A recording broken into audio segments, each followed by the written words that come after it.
High चैम्स जे advance 2025 के physics में कुछ क्वेश्चन कंट्रोवर्शियल हैं।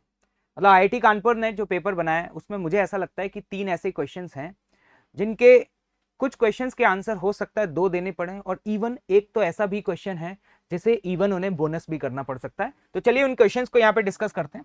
सबसे पहले पेपर 1 में आपने ये क्वेश्चन देखा होगा। जब हम इस क्वेश्चन को सॉल्व करते हैं तो हमारा आंसर आगरा और दिल्ली आता है। कल जब मैं लाइव सॉल्विंग कर रहा था तो उस दौरान भी मैंने आपको बताया था कि आगरा और दिल्ली इसका आंसर है। लेकिन यहाँ पे आगरा और दिल्ली आंसर आपका कब आएगा आप ये सोचिए। आप यहाँ पर ये जो पॉइंट है ये आपका ओरिजिन है जहां से एनर्जी ट्रांसमिट हो रही है। जब यहां से रिफ्लेक्ट होगी ना तो अब आपको पता है कि ये पॉइंट जो है दैट इज x बराबर l। तो अब हम ये कहेंगे ये पॉइंट जो है ना यहां से अब आगे एनर्जी ट्रांसमिट होगी और फर्दर रिफ्लेक्ट होगी। तो हमें यहां पे जो x है ना x इसे रिप्लेस करना पड़ेगा। अगर उस हिसाब से देखें तो फिर लगता है कि सर फिर तो हमारा कोई भी आंसर मैच नहीं होगा, है ना, यही आता है। और कुछ लोग कहते हैं कि बाय डिफॉल्ट ये मान करके क्वेश्चन सॉल्व किया गया कि हर बार हम अपने ओरिजिन को शिफ्ट करते जा रहे हैं। जब हम रिफ्लेक्शन इस पॉइंट से कंसीडर कर रहे हैं तो हमने ओरिजिन पॉइंट क्यू को मान लिया और जब हम रिफ्लेक्शन इस पॉइंट से कंसीडर कर रहे हैं तो इसको मान लिया। लेकिन देखो यार, मैं फिजिक्स के पॉइंट ऑफ व्यू से बात करूं तो ये तो फंडामेंटली गलत है ना। क्वेश्चन में मेंशन तो नहीं है। इससे पहले हमने ऐसे सवाल किए हुए हैं कि जिसमें यहां से जब वेव रिफ्लेक्ट होकर के आती थी और ये पॉइंट आपका ओरिजिन होता था तो वहां पे हमें यहां पे x में भी शिफ्टिंग करनी पड़ती थी l की। तो फंडामेंटली फिजिक्स के पॉइंट ऑफ व्यू से यार मेरे मानना यह है कि Agra should not be the answer. ठीक है, कुछ लोग कहते हैं कि अगर हम ओरिजिन को शिफ्ट नहीं करेंगे तो एक भी ऑप्शन मैच नहीं करेगा। लेकिन आई से दैट कि स्टिल डी ऑप्शन आपका तब भी मैच करेगा क्योंकि डी वाले केस में they are talking about a transmission और अगर ट्रांसमिशन आगे फर्दर होता जा रहा है तो आपको पता है उस केस में आपका दिल्ली आंसर आ सकता है। तो according to me most accurate answer जो है ना दोस्तों वो दिल्ली होना चाहिए। ठीक है, अब लेट्स सी देखते हैं कि आंसर क्या सोच करके देता है। मैं फिजिक्स के पॉइंट ऑफ व्यू से आपको बता दिया। आई होप आपको ये मिस्टेक भी समझ में आ गई होगी। ठीक है, now move to the next question. अब देखिए ये सवाल, ये भी क्वेश्चन काफी कंट्रोवर्शियल बना हुआ है। अब यहां पे कंट्रोवर्सी क्यों है वो रीजन समझते हैं। सबसे पहले अगर आप देखेंगे तो स्मॉल डी का जो वैल्यू है ना वो आपको 5 mm दिया गया और इसका जो लीस्ट काउंट है वो आपको 1 mm दिया गया। तो आप देख पा रहे हैं दिस इज अबाउट 50%।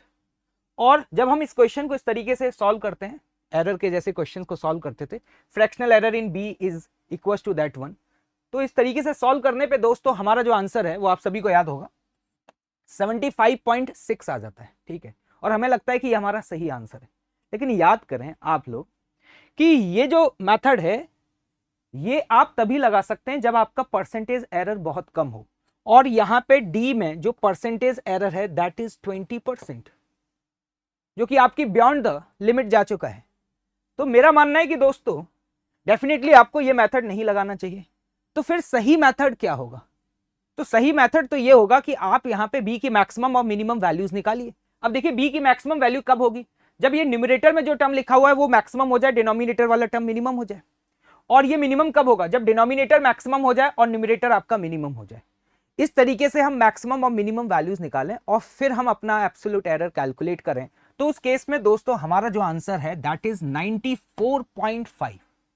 अब लेट्स सी देखते हैं कि आंसर क्या दिया जाता है। ठीक है, मुझे पता है कि कई सारे स्टूडेंट्स जो हैं वो 75.6 टिक करके आए होंगे। ठीक है, लेकिन मेरा मानना है कि जेई को दोनों आंसर्स देने चाहिए, 75.6 भी और 94.5 भी। और हो सकता है कि जिस इंसान ने क्वेश्चन फ्रेम किया है, जो भी आईआईटी कानपुर के प्रोफेसर्स हैं, वो चाहते ही हो कि ये स्टूडेंट गलत करें, है ना, और सही आंसर हो सकता है जो है वो 94.5 दे दें। ठीक, now come to the next question guys.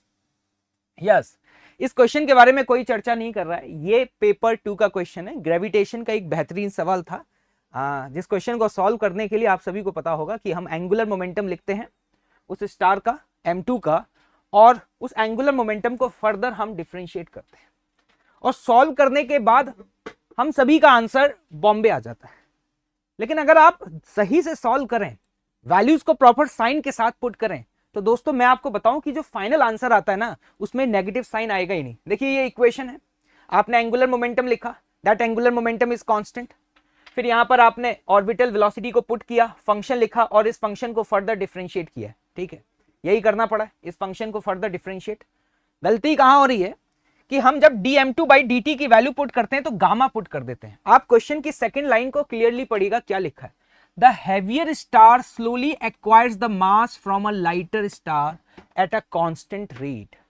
जो यहां पर हैवियर स्टार है ना m1, वो लाइटर स्टार से यहां पर मास ले रहा है। तो यहां पर इसके लिए आप बोलोगे कि dm1/dt का वैल्यू जो है ना वो गामा है, और यहां पे इसका मास रिड्यूस हो रहा है, तो dm2/dt का वैल्यू मेरा मानना है दोस्त माइनस गामा होगा ना। आप बताइए, एग्री करते हैं? भाई पर सेकंड जितना मास ये रिड्यूस करेगा उतना ये मास गेन करेगा, तो इसका डेरिवेटिव नेगेटिव आएगा। और अगर उस वैल्यू को आप नेगेटिव पुट करते हो तो आप ऑब्जर्व करो यहां पे ये माइनस साइन नहीं आएगा, और ऐसा एक भी ऑप्शन नहीं है। तो इन दैट सिचुएशन ये क्वेश्चन जो है वो बोनस होना चाहिए।